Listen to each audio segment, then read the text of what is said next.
Kalau kita baca 2 Korintus 4 ayat 18, sebab kami tidak memperhatikan yang kelihatan, melainkan yang tak kelihatan.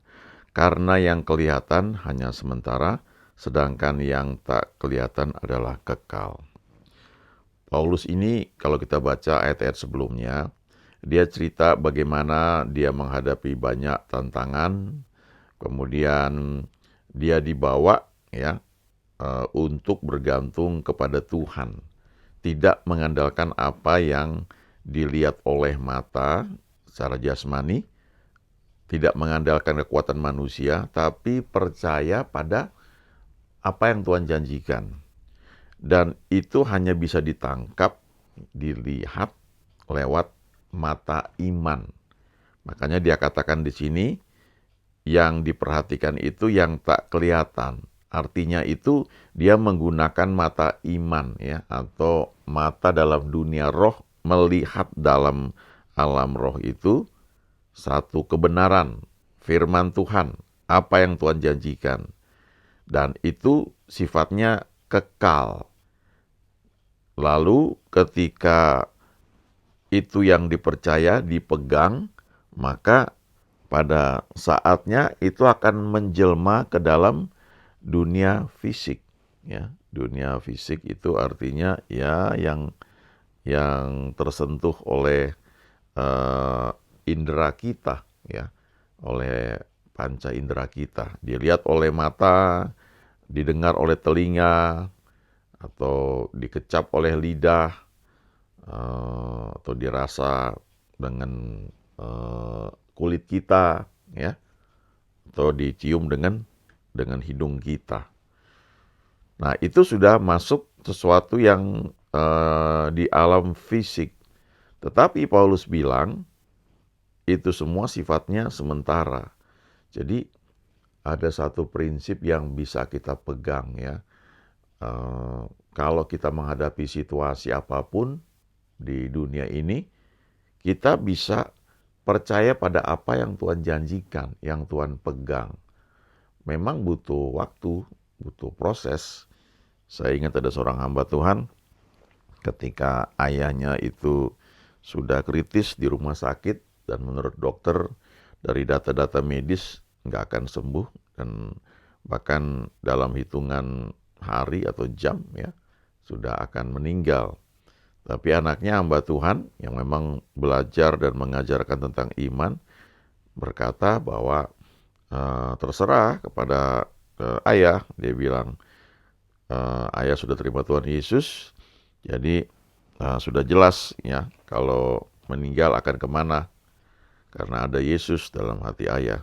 Tetapi kata dokter itu kan sesuatu yang sifatnya dalam logika manusia.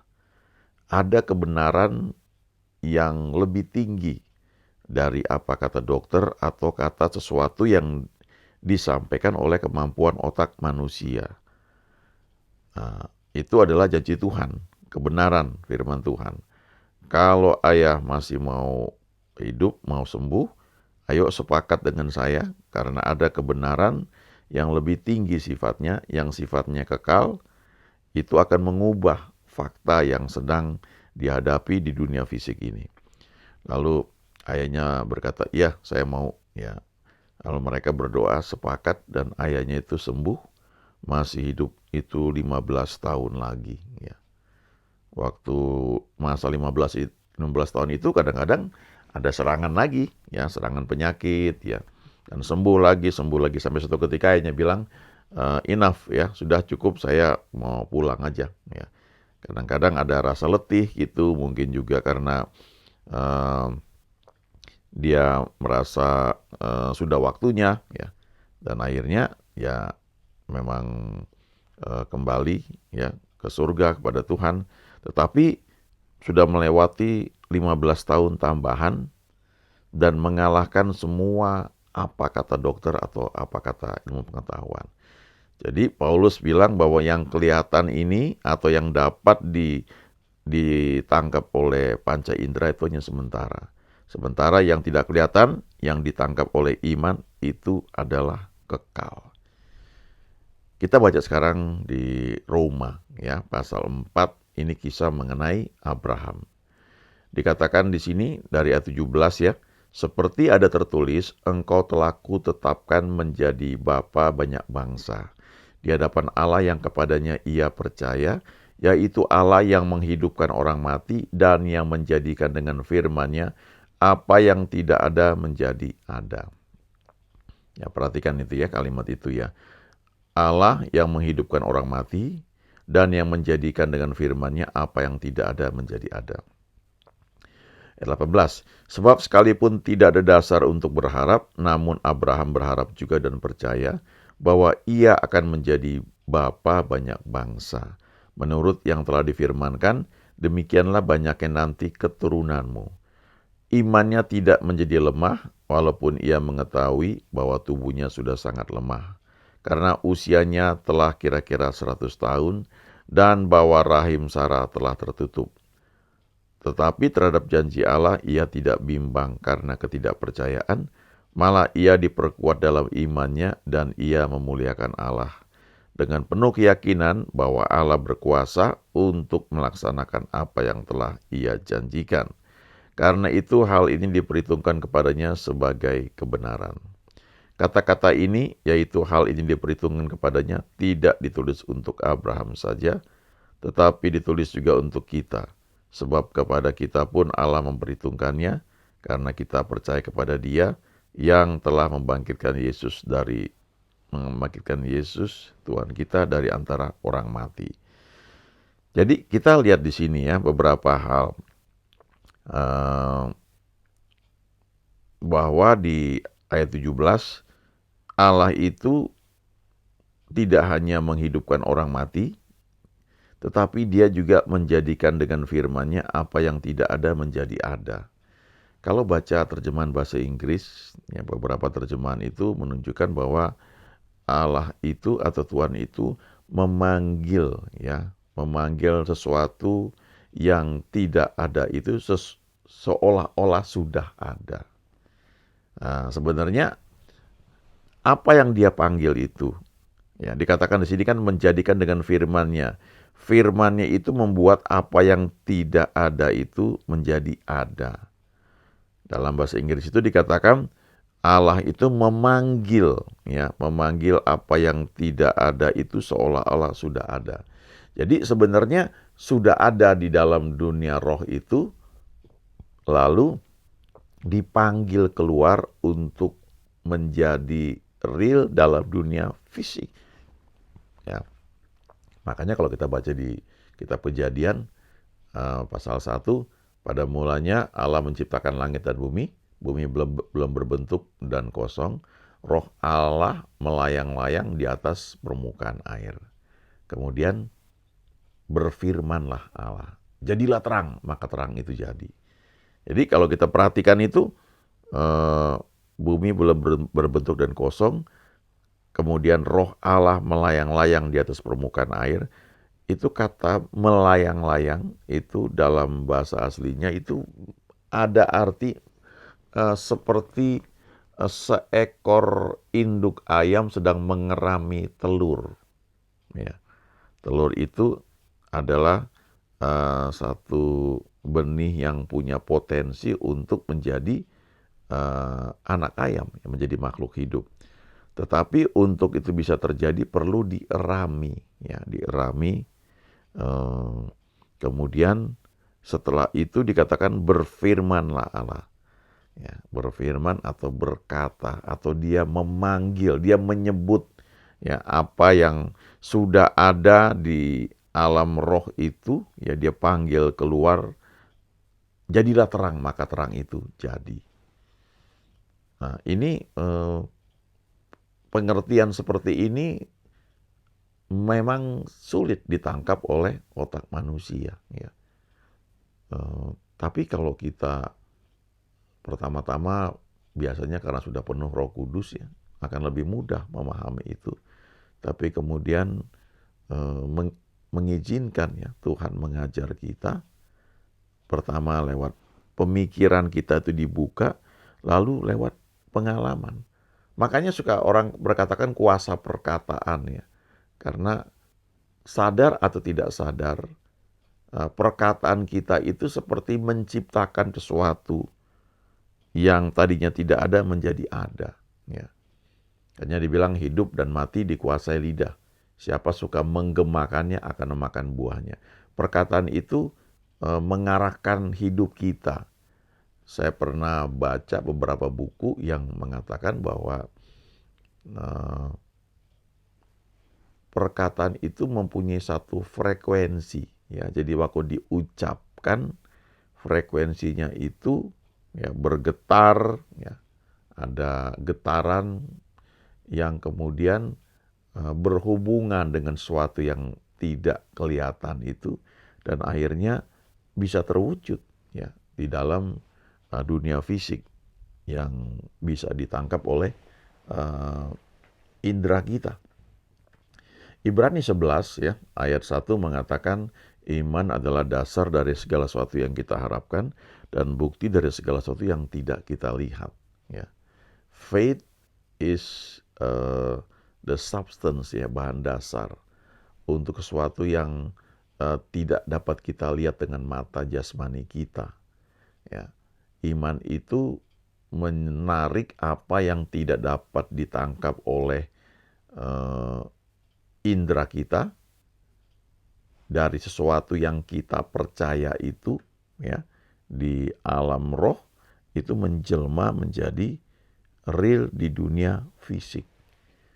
Nah, terjemahan Amplified mengatakan iman itu menangkap atau menerima sesuatu yang tidak dapat ditangkap oleh panca indera kita. Ya, jadi kita nggak lihat, kita nggak cium, kita nggak dengar, kita nggak rasa, kita tidak mengecapnya, tetapi kita tahu itu ada. Ya, kita melihat dengan mata iman. Ya, iman itu yang menjadi dasar untuk sesuatu yang kita harapkan. Jadi secara logika nggak mungkin gitu. Ini menurut perhitungan nggak bisa. Kita nggak lihat dengan mata kita. Dari mana datangnya pertolonganku? Kira-kira gitu ya di kitab Mazmur ya. Tapi di dalam hati kita punya keyakinan. Tuhan yang kita sembah adalah Tuhan yang setia. Bapa yang setia, Bapa yang baik, yang punya rencana yang indah buat kita. Dia Tuhan yang menyediakan, Jehovah Jireh. Dia Tuhan yang menyembuhkan, Jehovah Rafka. Itu yang kita pegang walaupun secara logika otak kita mengatakan tidak bisa. Nah, itu blokadenya di pikiran itu.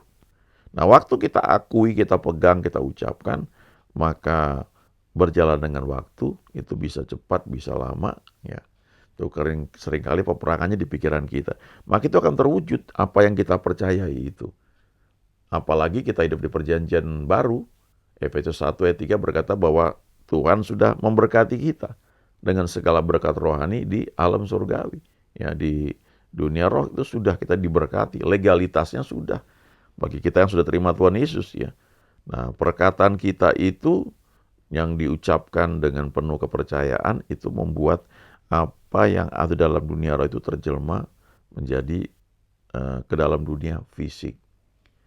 Nah, tentu ada dasarnya, ada firmannya. Kita nggak bisa asal ngomong saja. Tapi waktu kita ngomong pun harus ada dasarnya. Ya, ada firman. Makanya dikatakan di ayat 18, sebab sekalipun tidak ada dasar untuk berharap, namun Abraham juga berharap juga dan percaya. Jadi nggak ada dasar karena sudah tua, udah nggak mungkin. Ya sudah istri sudah menopause, Abraham itu sudah tidak mampu, sudah impoten, nggak bisa lagi. Nggak ada dasarnya untuk berharap. Tapi yang dia jadikan dasar kenapa? Janji Tuhan. Tuhan berjanji bahwa demikianlah banyaknya nanti keturunanmu. Itu menjadi dasar untuk dia berpijak untuk berharap. Nah, pengharapan kita ini yang jangan pernah berhenti, jangan pernah hilang. Ya, ayat 19, imannya tidak menjadi lemah, ya, tapi kemudian ayat 20, terhadap janji Allah ia tidak bimbang karena ketidakpercayaan, malah ia diperkuat dalam imannya dan ia memuliakan Allah. Terjemahan Amplified Bible mengatakan ia makin kuat imannya ketika ia memuliakan Allah. Jadi pujian penyembahan itu membuat iman kita makin kuat dengan penuh keyakinan bahwa Tuhan berkuasa untuk melaksanakan apa yang telah ia janjikan. Nah, hal ini berlaku bukan hanya buat Abraham, tetapi juga untuk kita. Nah, itu di ayat 24 dikatakan. Prinsip ini juga berlaku untuk kita yang percaya kepada Tuhan Yesus. Sebab di dalam Tuhan Yesus kita ini juga menjadi keturunan Abraham. Roma 4 ayat 17 itu satu ayat yang perlu kita ingat ya, khususnya di bagian akhir itu. Dalam bahasa Inggris ya dikatakan ini American Standard Version ya, ASV ya. As it is written, a father of many nations have I made thee. Seperti tertulis bahwa aku telah menjadikan engkau, ya, I made thee. Aku telah membuat engkau ya menjadi bapa banyak bangsa ya. Nah itu kan secara fisik belum terwujud ya. Tapi Tuhan sudah mengatakan hal itu. Before him whom he believe ya, yang di hadapannya dia percaya, even God ya. Nah, yaitu Allah who give life to the dead, yang berikan kehidupan kepada kematian, and call those things that are not as though they were ya. Yang memanggil, menyebut sesuatu yang tidak ada itu seolah-olah sudah ada. Gitu. Seolah-olah sudah ada, sebenarnya ada tapi di dalam dunia roh gitu. Tidak terdeteksi oleh alam fisik ya, oleh panca indera kita. Makanya kita perlu ingat nih Ibrani 12 ayat 2 ya. Let us fix our eyes on Jesus, the author and perfecter of our faith.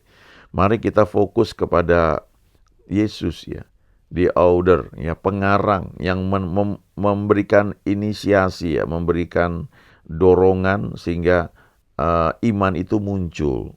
Dan dia juga yang menyempurnakan ya, he is the perfecter, yang menyempurnakan ya, of our faith ya, iman kita. Jadi memang kehidupan Kristen itu ya begitu, bergaul dengan Tuhan. Kita bergaul dengan dia memberikan firman, menghidupkan firman yang pernah kita dengar, kita baca ya, atau sedang kita baca, sedang kita dengar, itu menjadi firman yang hidup, menjadi rema, itu menjadi dorongan untuk munculnya iman. Nah, waktu itu mulai muncul, ya, kita terus fokus kepada dia dalam segala kegiatan kita, dalam aktivitas kita, ya. Karena dialah yang mengarang iman kita, dialah the author, ya, dialah pengarang, dan dia juga yang menyempurnakan iman kita itu. Ya. Nah, sementara kita memandang kepada dia, lewat membangun hubungan kita, ya, setiap pagi, waktu bangun kita sediakan waktu untuk merenungkan, apalagi kalau bisa cukup lama, itu kita seperti di ruang kelas ya, sedang diajar oleh Tuhan. Itu bukan sekedar secara pengetahuan ya, dengan kita lihat berbagai terjemahan, tapi sebenarnya waktu kita teduh kita bisa menangkap suaranya dari kedalaman hati kita. Itu yang membuat Paulus itu bisa tetap kuat. Dan dia berkata tadi di surat Korintus, kami memperhatikan apa yang tidak kelihatan. Sebab yang kelihatan itu sifatnya sementara. Ya, kalau kita lihat masalah, lihat penyakit, lihat kesulitan, itu sifatnya sementara. Kita memandang kepada Yesus yang menjanjikan bahwa dia adalah Tuhan yang menyembuhkan, dia gembala kita, dia Tuhan yang memberkati, yang menyediakan benih untuk ditabur, melipat gandakannya. Kita pegang pada janjinya itu, ya, fix our eyes on Jesus, maka apa yang tadinya tidak nampak secara fisik itu akan muncul ya, menjadi kenyataan dalam dunia real, dunia fisik ya. Jadi kita mengucapkan, mengakui seolah-olah itu sudah ada. Ini seperti dikatakan tadi ya. Dia menjadikan apa yang tidak ada itu menjadi ada ya. Seolah-olah itu dia sudah ada. Karena itu ada dalam dunia roh. Nah, ini kehidupan iman ya. Tuhan itu lewat Paulus mengatakan orang benar itu shall live by faith. Orang yang dibenarkan karena iman, karena percaya kepada Yesus itu akan hidup from faith to faith ya. Dari iman kepada iman. Jadi kayak anak tangga gitu. Kehidupan kita setiap hari bertambah kenal Tuhan lewat iman. Dan semakin bertambah, semakin luas jangkauannya. Semakin mengerti kita cara kerja Tuhan, dan kita bisa menikmati semua yang yang Tuhan janjikan, ya, bagi setiap orang yang percaya kepada Dia. Amin.